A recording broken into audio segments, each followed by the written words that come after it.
Happy Tuesday, everybody. Guys, it is Tuesday, March 19th, and right now we are currently in a 2010 F-150. We are at Manheim, Central Florida, in Orlando.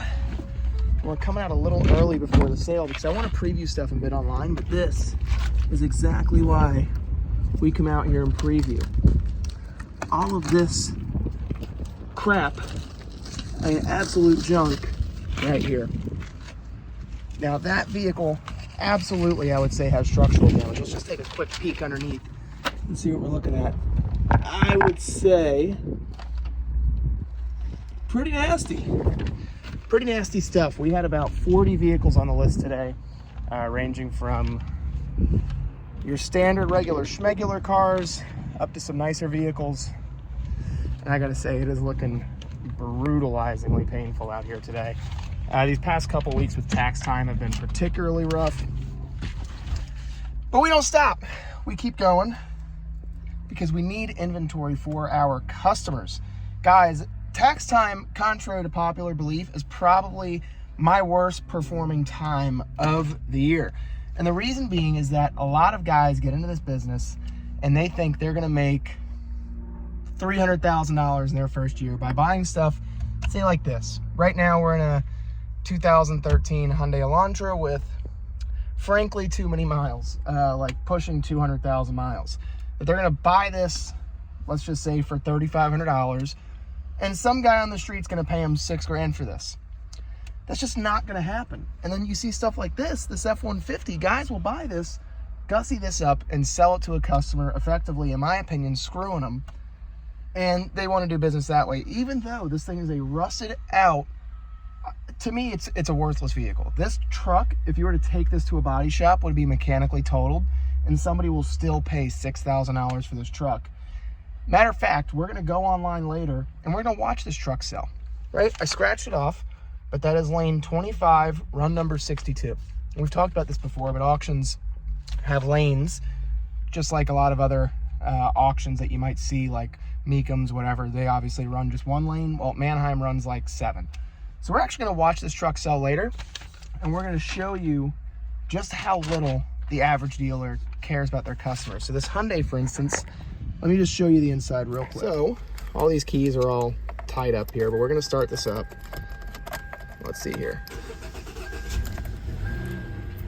Not great. I can literally hear this thing knocking.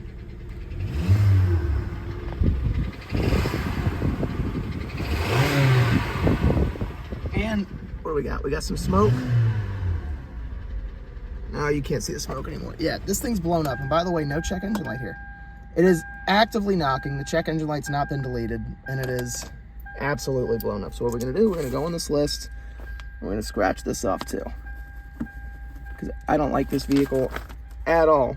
As you can see, it's got a 15, if you look over here, it's got a $1,800 book. That F-150 has a $5,800 book. And I just don't think that this is a worth it type of buy. And even this, I wrote this little S10 down because I thought, well, maybe this is a deal. Maybe this is something I should buy because there's a customer for everything. And I just, like, I'm not in love with stuff like this. I'm just not. You know, you look at this vehicle, like, how do you feel good about selling stuff like this? There's no way. No way. It's not a bad truck. Maybe like 5 years ago I would have bought this, but now it's like... Now we are inside of a 2013 Sierra 1500. As I would argue to say, again, too many miles. But this I'm okay with having a lot of miles. It's a newer body style truck. It sounds really healthy. It's got a 4.8. This, actually, I have not seen in a long time. A Chilton's, is it a Chilton's or a Haynes? A Haynes manual for a 99 through 2006 Sierra or Silverado, which is ironic because this is a 2013. I have not seen a Haynes or Chilton's manual in years. I mean, I think the last time I had one of these is literally when I was 16 years old, working on my first Trans Am, a 1997 WS6. That is cool. If any of you guys out here have ever used a Haynes manual to fix your cars, let me know in the comments what you had a Haynes or Chilton's manual for, and what you use to look up how to repair. Because I mean, before all data and, you know, everything else, this was your all data. Actually, I kind of want to look through this. I mean, this thing will literally tell you service procedures, what to do, and how many hours it calls for, literally, for you to know what you're getting yourself into. And it would even rank moderate to severe repair. That's pretty badass. So on this, I'm going to show you guys the inside of the Sierra so you can kind of see what I'm talking about real quick. But this is a decent little truck. That was just a nice blast from the past. Look on the inside, it's really not that bad. Flip up center console. Got some stuff in here. And I mean, we started up. It's got the check engine light still there. Now, I point that out, but a lot of people delete these, so it doesn't look like they have a check engine light. I mean, the thing goes in reverse, goes in a drive, and it's not bad. We're gonna see how many miles. 247,000 miles. I mean, it's not a bad looking vehicle. That's so funny still. I can't get over that. This door panel is ripped out. It's an extended cab. So it's not bad. It's got no rust. It's a 2-wheel drive truck, which I mean, we see a lot down here. We don't have snow obviously in Florida, but you know, 3-way hitch. Really, I mean, not a bad looking car for the money. I don't think. Actually, I just tripped into this, a Nismo Juke. Arguably one of the ugliest cars Nissan's produced ever. Okay, so I don't think we're gonna buy this. I can literally hear something. I can hear something like rattling outside of this car. This thing is absolutely hideous, but there is in fact an ass for every seat, kids. This thing is horrible looking. That is an ugly car. Maybe not as ugly as that, but still pretty ugly. Now we gotta go hunt down. What are we hunting down? Ironically, we're using another Juke as we're looking for a 2011 Forester X. I love buying Subaru Foresters, so we're looking for 26 number 8.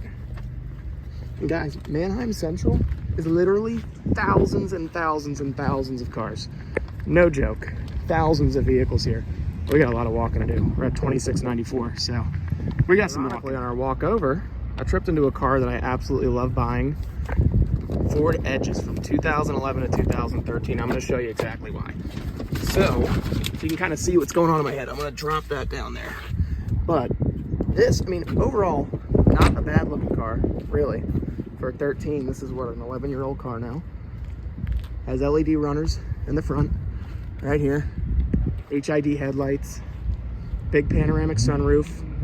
And for what you get out of this car, it's actually pretty nice. So, in a 3.5 liter V6, we're gonna hop inside. All this is comfy. Got nice steering wheel controls here. But then one of the most important features, you would think it's stupid, push button start. Digital dash. Big screen. Backup camera. Right? Big sunroof. I mean, leather seats. And 168,000 miles. I should be able to buy this, I think, for right around $4,000, maybe $4,500. This, my friends, I mean, look at this. I mean, it's got great rubber, really good rubber all the way around. Hercules, I mean, not really, it's not like it's a Michelin, but this is a good looking, okay, so we got mismatched tires. Well, I guess that's the same, but this is the oddball out. We got one rando Firestone on this thing. I'll be damned. This is a nice looking car. The only downside of these is the water pumps and the 3.5s and 3.7s. They go and it is a hard time. But that's a nice vehicle. We're gonna write that down. We're gonna keep trucking over here because I think we're about to trip. Oh, there it is. There it is. The Subaru Forester, I can see it. Guys. I mean, this is a car. And I literally just sold one of these.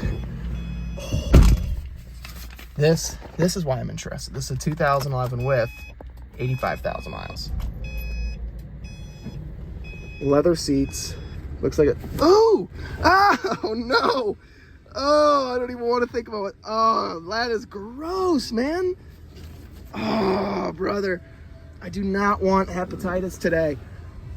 Oh, it's got a check engine light. Who cares? Let me just get in and out of this thing like as soon as humanly possible. Oh my God, is that more blood? Okay, we're getting it out of this thing.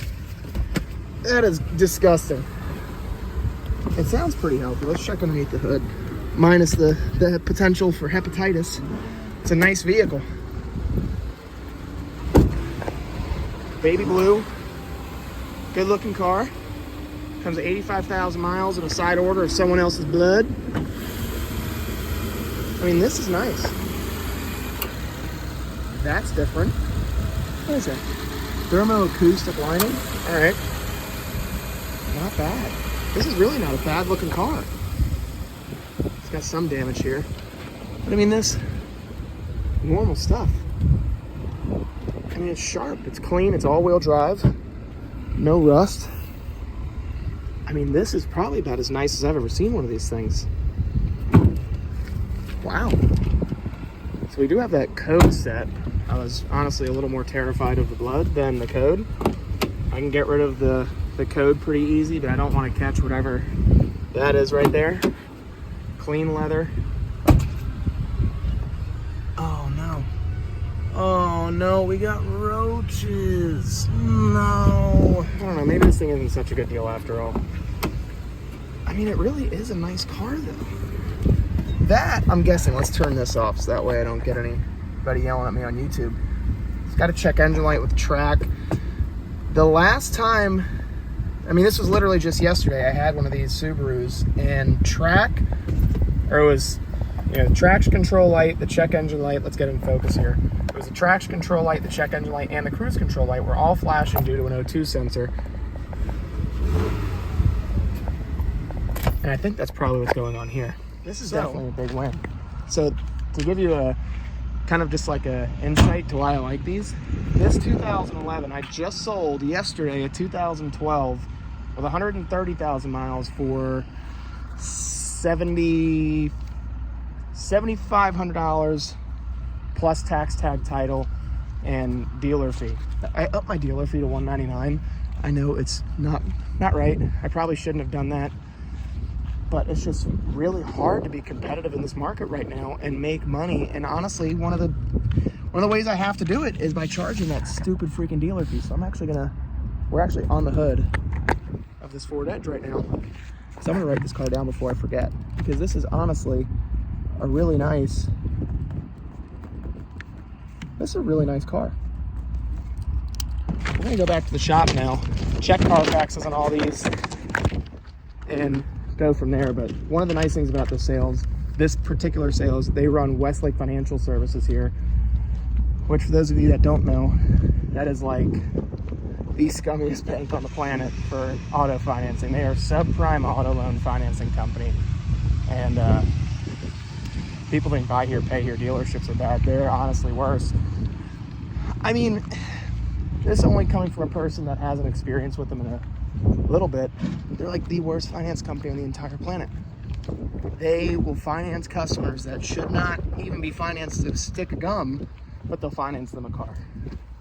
And they'll charge them crazy fees. And then, shocker, they get repoed. So I think today Westlake Financial has like 200, maybe even 300 units that are running here today. And I gotta be honest with you, most of them are not that nice. They're talking, like mid to, high thousands, like 2008, 2012s. And they're all weird, like old Hyundais, old Kias. Like stuff that I'll buy them every now and again. They gotta be clean machines. They gotta be one of the nicest looking ones out there if I'm buying a 2010 Kia or Hyundai anything type product. So we do have actually some cars written down over there. Are we gonna get them? My guess is probably not, just because a lot of them are just a little too edgy for me, but it's good to at least come out here and check them out. I'm more focused on what's going on with H. Greg. That's the seller that's selling most of the cars that I'm interested in. Used to be off lease only, but they're done. Off lease only is officially dead, so can't buy any more trades from off lease. Too bad. Anyway, we're gonna hop back in the truck. We're gonna drive our happy selves back to Port Orange, back to the Idiot Factory, and go and see what these cars bring. Hopefully not $1 million. Guys, so I'll tell you right now, this sale so far is very soft. I mean, we're seeing no sale after no sale after no sale after no sale. This truck, I don't even think they got a bid on it. That one, I don't think they got a bid on either. This one, I just watched. $15,000 wholesale, just no sale to $10,000. I mean, even look at this. That's got an announcement, structural damage, whatever, probably from an accident. But I mean, 20% back of wholesale that's pretty tough. You got whoever it is here bidding. But I mean, still, this is a brutal. I mean, they've only sold, what is that? They're at 22 and they've no-sailed 1, 2, 3, 4, 5, 6. And they might not even sell this one that they're on. They've no-sailed almost half. You know, well, we're a little far away from half. But I mean, so far, to have 6 no-sales out of 22 cars, and this is just how the sale is starting, not great. Not great. We got one. Remember that Ford Edge that I kind of just randomly tripped into? Boop. Bought it. Well, phone call. They didn't accept the offer like right then and there, but offered them $4,300. Has an $8,000 Carfax book. Carfax is really nice on it. It's been well maintained. It's clean. And it's something that's like already in the program of sales here. But in a minute, that F-150 that I promised we would watch this truck sell, we're going to watch that happen because I'm really curious to see what somebody's willing to pay. As you can still hear, still going on, watching a 15 Altima that I almost went back to my roots. I almost did, and I almost wanted to buy it, but we're going to leave it alone. Some cars are selling for really fair money. I watched one, a 17 Hyundai Elantra with a $2,800 book just sell for like $5,000. So there's definitely some steals out here. I think that Edge, we stole that, had a $5,600 MMR, which maybe one of these days we'll talk a little bit more about that made up MMR number.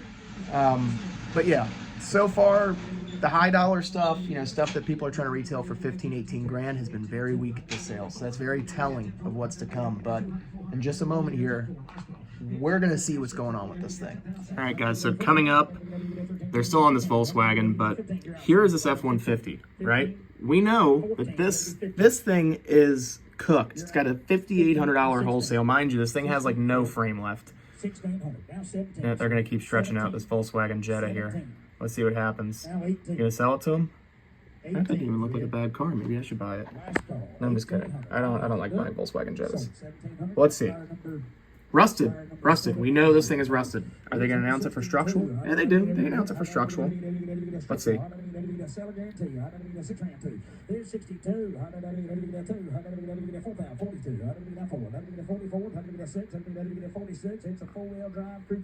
Seller guarantee. Seller guarantees that there's structural damage there for sure. I mean, where do you go with this thing? Where? What do you do with this truck? At, you know, I mean, granted, it's got decent miles, but it's got a 5.4, not a 5.0, or an EcoBoost. That truck just sold for $5,600. Coming to a crappy car lot near you. Let me ask you an honest question, and I want to really know your opinion down in the comments. Okay, so they paid $56,000. They have fees, so they're at like $6,000. Reconditioning and transport, let's say they're local, semi-local, and it's $350 for transport somewhere, and you know they own it for, let's say, $6,600. If that was at a car lot near you with no frame, no rockers, an all-right sounding motor but not great with a rough interior, would you pay? They own it for almost $7,000. So let's say they want a $2,000 profit. Would you pay $9,000 for that 2000, whatever the hell year it is, 2010 F-150? I really want to know what your comment and what your opinions are. Would you feel safe driving a vehicle like that? Now, could I make money buying and selling that garbage? Maybe, sure. Will it get me very far? Probably not. So guys, I think we're going to wrap up today. We got 2 so far. The rest of this is just going to be watching the auction lanes going through. And then maybe tomorrow, if I get more, you know, I'll show you guys what I ended up getting, and then I'll show you a breakdown of fees, what I own it for, and when they get here, honestly what they look like. I am curious to see what these vehicles really do look like again in person. Now, granted, I previewed all of these vehicles. These are not blind bids. You know, when I buy these cars, I want to make sure I know within reason what I'm buying, and the only reason I did not stay out there is, well, frankly, it's Tuesday, and I have plans. Taco Tuesday, and I never miss it. So I don't like being out in Orlando this late. I like to be home right around now. So we're going to stay on. We're going to try to... Oh, and look at that. You can't make this up. That 2013 Sierra with 240,000 miles is at $5,500. Sold $5,400 for a 242,000 mile two-wheel drive base model work truck Sierra. Guys, I'm signing off. I love each and every single one of you. I'm sorry for the lapse in videos, but I promise I'm going to do better. I will talk to each and every single one of you soon. Stay safe, be well, God bless, and we'll see you in the next video.